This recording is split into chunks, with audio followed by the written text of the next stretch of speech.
Bill, thank you so much for speaking to us. Now, Pleasure to. talk to us a little bit about the energy transition. With the war in Ukraine, is it going to take longer to achieve our goals? That's one of the big questions right now. And obviously, on the one hand, the war in Ukraine has led to higher oil prices. And that was they were already on the way up on the back of economic growth.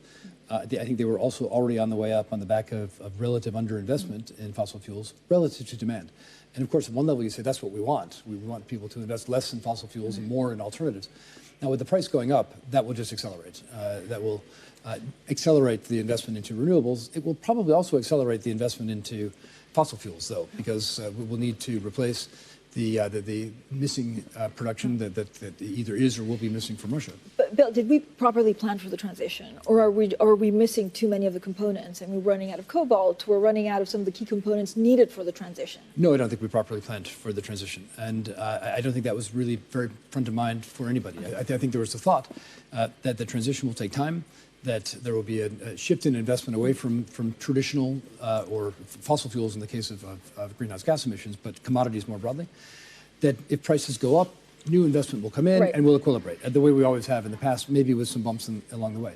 I don't think anybody had a war factored in, and now obviously we're paying for it. So what happens to energy prices here? So we're coming out of what, a decade of underinvestment in fossil fuel for the transition. We don't have supply from Russia in certain parts anymore. And so it's going to be what, like shock and inflation for the next 2 years? Well, we've had a big shock. And I think when you get into $120, $125 oil, that's already a big move. I'm not a oil price forecaster, but could it go higher on the back of either further restrictions, further embargoes, or ongoing underinvestment? Yes, it definitely could.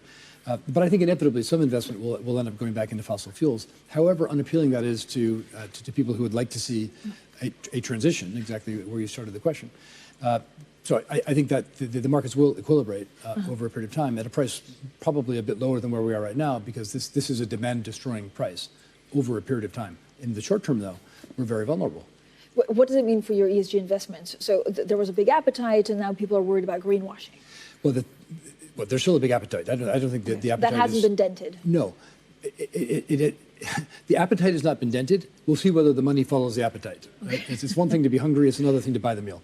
And I think everybody, maybe not at this moment, but if you believe that, well, obviously we're getting higher interest rates. That's coming straight off the corporate bottom line. Although corporations are very well capitalized these days, their debt stocks are relatively low. And most have termed out their debt during this period of low interest rates. So probably less interest rate sensitivity. But of course, the interest rate increases are likely to flow through to lower economic activity. And that's going to put pressure on budgets. And the equity markets are calling for that. So are we really going to have the same investment going into transition activities that we had before? In terms of manufacturing process improvement, we have to think that the answer is no. In terms of investments in renewables, we have to think that the answer is yes, because that's actually become more attractive. But money coming from where? Corporate balance sheets. Okay.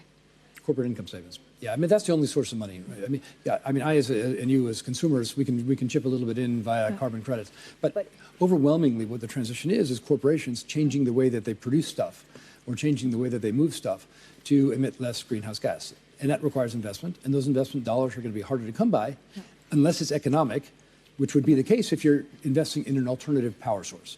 But so given all of this, does the energy transition slow down until we've stabilized on energy prices, or does it stop and then accelerate all of a sudden? So I'm an optimist, and I think, one, that the commitments that people have made, for the most part, are genuine. So all these net zero transition commitments that we've made and others, I think people actually intend to honor those. I don't think it's fluff.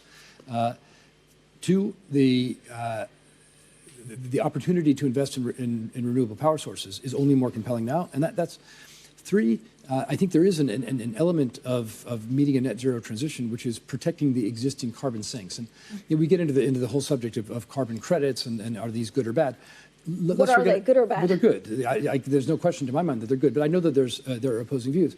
But let's agree on one thing: protecting the Amazon rainforest, protecting the Congo Delta, the Congo Basin, and protecting the rainforests in Indonesia. Those are good things. You know that in the Amazon we're emitting more CO2 these days than we're consuming. That's insane, right? And we're doing that because we're burning it. That's insane. So finding a way, a mechanism to protect those existing carbon sinks is critical. If we don't do that, the rest of the transition doesn't mean too much. if we see a recession, I don't know whether that's your base, are we going to see a different allocation to capital away from ESG? Yeah, I think, look, I got to think that the odds are that there's going to be a recession. I think this inflation is quite bad. It's intransigent. It's not transitory, and the consequence will be a recession. To me, there's a silver lining, which is that the financial system is strong. Yeah. And when you have a downturn in an economic cycle with a strong financial system, it tends not to be amplified. Okay. Weak financial system, it gets amplified, you get a financial crisis. I think it's very unlikely we'll have a financial crisis. So let's just say it's going to be a relatively shallow, maybe slightly prolonged recession, given the geopolitical uncertainties. Prolonged, like a couple of years? No.